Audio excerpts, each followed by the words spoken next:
Yo, what's up, YouTube? It's Trader to the Living here. Good day to all. We have some breaking news this morning on what looks like some more leak information on the MPC Live 3. Um, this is all still rumored speculation. We had a picture and looks like some specs released. Again, we don't know 100% how factual and real. It appeared to be from a real website of a retailer out of Canada.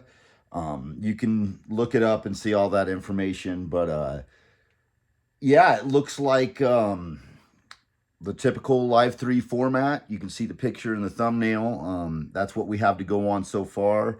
A lot of buttons on there. Looks a little cluttered to me. Not as slim a form factor as what I thought. Uh, a step sequencer from the looks of it on top. But yeah, let's just go over some of the specs that they're saying that it has. So we've got a new processor, 8-core processor, said to be 4 times more powerful than the processor in the MPC Live 2. That's pretty big. 8 gigabytes of RAM. That's big. That's more XSE and the keys 61, or the big keys are the only two that have the 4 gigs of RAM. So that's double that. That's a huge jump from the Live 2, which only had 2 gig of RAM.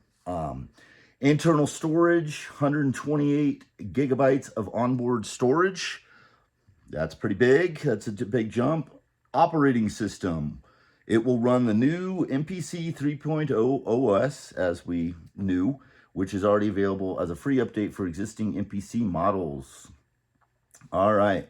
Hardware and features. Now, these are all rumored, right? This isn't facts 100%, but it looks pretty much like it might be legit information. We shall see. So the pads, this is the one that I find interesting. 16 full-size RGB MPC pads with new 3D sensing technology for enhanced expressiveness. To me, that sounds like MPE. Looks like a weird, maybe they've developed their own MPE, uh, some new technology for their pads. But I'm really curious if it's possible that they have somehow licensed or gotten Roger Lin's Linstrument technology. We all know that he got sent the MPC Live 2 and was using it with the Linstrument in videos in this last year. He has specified, Roger Lin, the man, the myth, has specified that he will not be he's not working on a new MPC or partnering on a new MPC with Akai, but that doesn't mean that perhaps he didn't.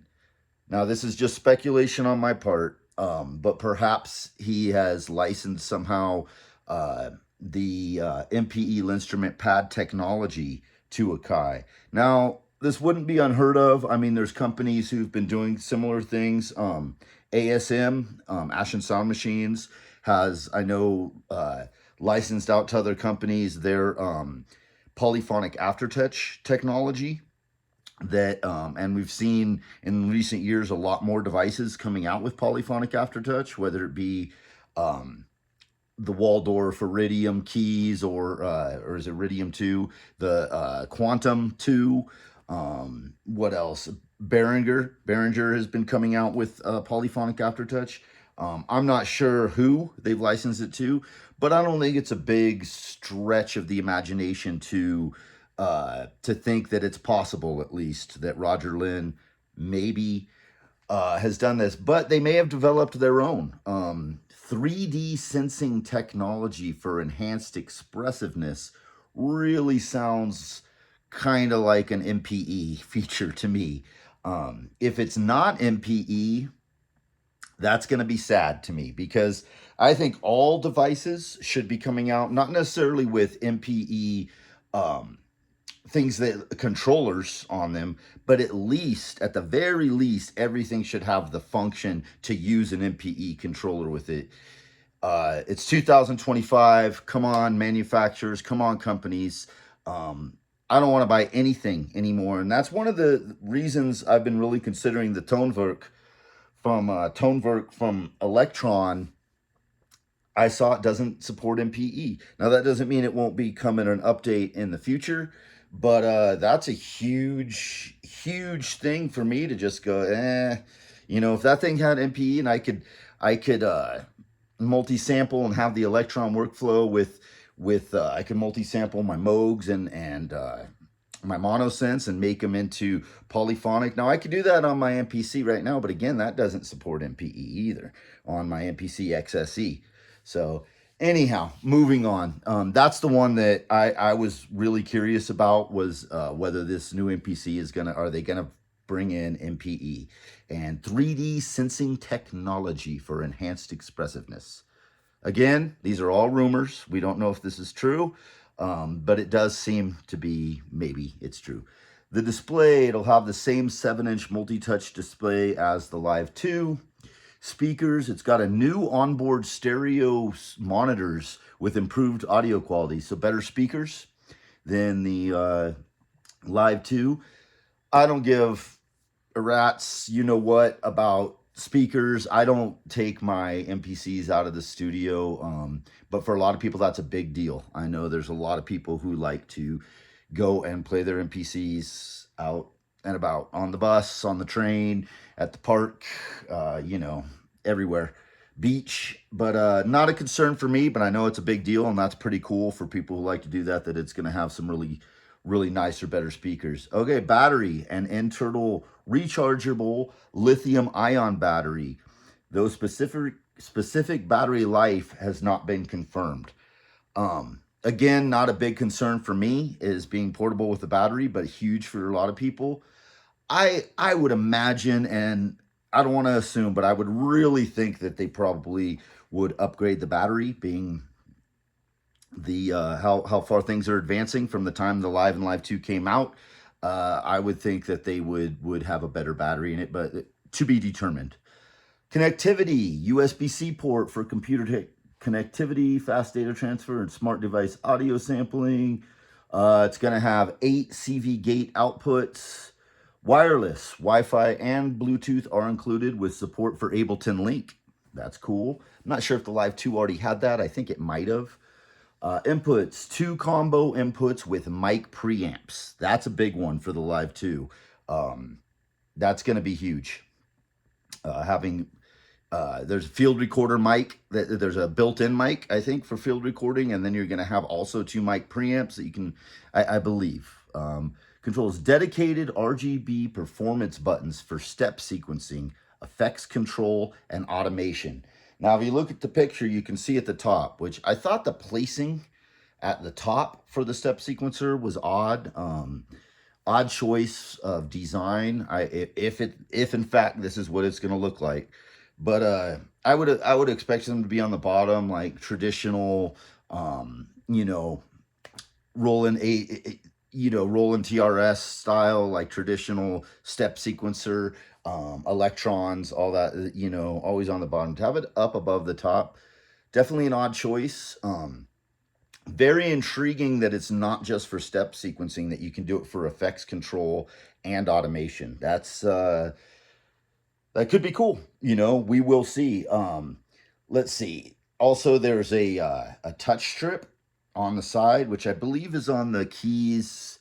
Doesn't the keys 61 or one of them has the touch strip, or is it only the controller little MPC? I can't recall. I know the X, the One, the Live, none of them have the touch strip, but there are some really cool things you can do with that touch strip. You can use it like a fader, like the crossfader on an Octatrack, set it for different things for effects. You could use it for, there's a lot of potential and things there. Most of this information has me really interested in what they're going to do if they're going to put out another X, a new X 2 or whatever they would call it, the X, a new real flagship professional one with these perhaps MPE pads or 3D sensing pads, whatever they're calling them, with a touch strip and things. I'd rather see a fader. I prefer a fader than to do the touch strip with the finger, but you know, it's a start and it's cool. So let's see, potential new capabilities. Let's see, the new PC Live 3 will take full advantage of the features included in the recent MPE 3.0 OS update. So it's gonna supposedly be better with 3.0 from the looks of it. Refreshed user interface. Now this is something that looks pretty big. A new main mode with enhanced visuals and navigation. We'll see about that.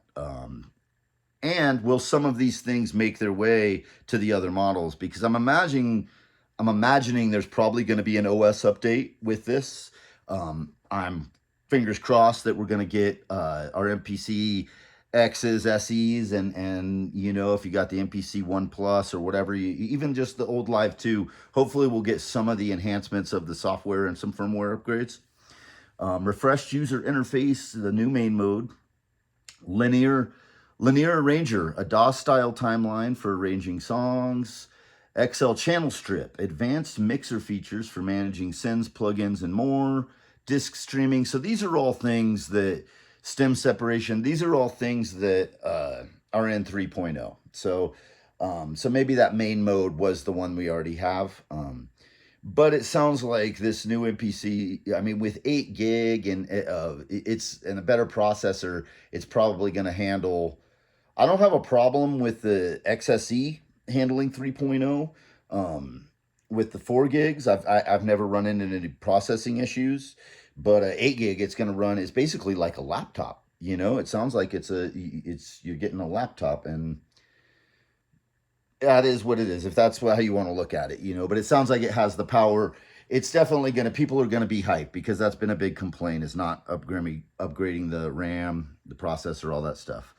So the main differences in these rumored specs, looks like a pretty huge upgrade, mainly in processing power and creative features. So it looks like an 8-core quad-core ARM processor was in the Live 2, and we're going to get an 8-core processor Gen 2 in the Live 3. 8 gigabytes compared to 2 gigabytes, 128 gig on board as opposed to 16. New 3D sensing pads, upgrade stereo monitors. Okay, so all the stuff we've covered. Built-in studio mic. Yeah, so there you have it. We'll see what all comes about, but if this picture's right, I'm expecting this thing to probably be dropping by the end of the month or at the beginning of next month, it looks like. Again, this is just all leaked information, but as we know from the past from all other MPCs, we know that it's always leaked early, and it's not always correct information, but usually we start seeing the real deal shortly before it comes. I'm not real impressed with the interface and how many buttons they crammed on there in the Live 2. I know people wanted more buttons. I'm not a Live user, you know. The Live 3, that's not my format. The reason I didn't like the Live 2 was because of the lack of buttons and having to rely too much on the touchscreen. So, you know, weird choices with step sequencer on top and all those buttons crammed in there, but still looks pretty cool, and I'm curious to see what else it brings. Like I said, to me, those new pad technology is something that I really want to see.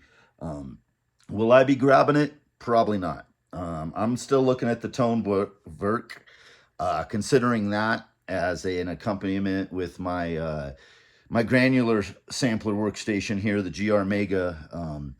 So I don't know. We'll see. It's not going to be anytime soon. Maybe after a couple firmware upgrades. No hurry on that. Do I need it? No, not at all. But you know, if I have the ability to get it, and I won't feel like I want it, why not? So we'll see. I'm pretty set for now, but yeah, a whole new generation of MPCs. I don't know if that's what this is, or it's just going to be a little bit of an upgrade, but we shall see. All right, guys. Well, I appreciate you watching, and I'll see you on. We'll probably find out really soon about this. I have a feeling this is going to drop sooner than later. So yeah, you guys take care. PMA all day, every day. Peace.